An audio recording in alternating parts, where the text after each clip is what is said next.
हम मीनू झा प्रणाम करै छी सब मिथिलावासी के। आइ हम एकटा शिव परिछन गाबि रहल छी और उम्मीद करै छी जे अहाँ सबके नीक लागत। अगर नीक लागत तऽ हमर चैनल मैथिली गीतमाला के सब्सक्राइब कऽ देबै और गीत के लाइक शेयर सेहो कऽ देबै। धन्यवाद। गे बहिना कोना के परिछब गौरी बुढ़बा बर गे, होइए हमरा डर गे ना। गे बहिना कोना के परिछब गौरी बुढ़बा बर गे, होइए हमरा डर गे ना। बर के चोटकल चोटकल गाल, बुढ़बा देखो में कमाल। बर के चोटकल चोटकल गाल, बुढ़बा देखो में कमाल। बुढ़बा देखो में कमाल। गे बहिना सौंसे देह में सर्प छै लटकल गे, होइए हमरा डर गे ना।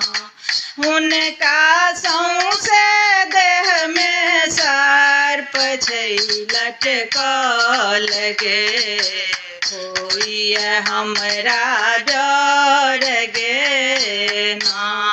गे बहिना कोना के परिछब गौरी बुढ़बा बर गे, होइए हमरा डर गे ना।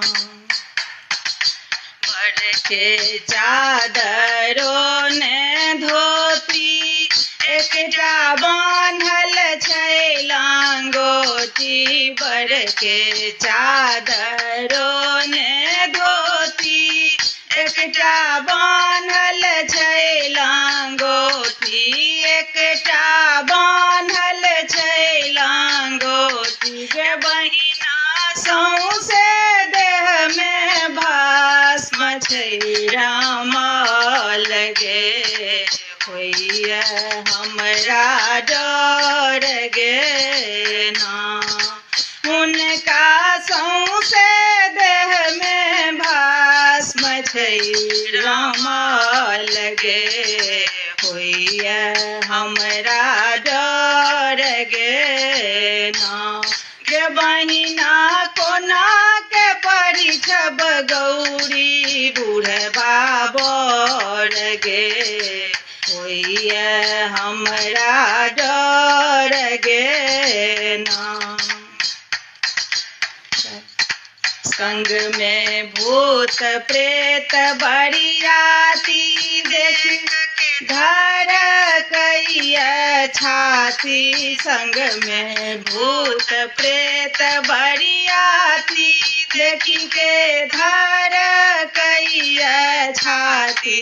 देखी के धर कैया छाती। बहिना जटा से बहे गंगा जी के धार गे, होइए हमरा डर गे ना।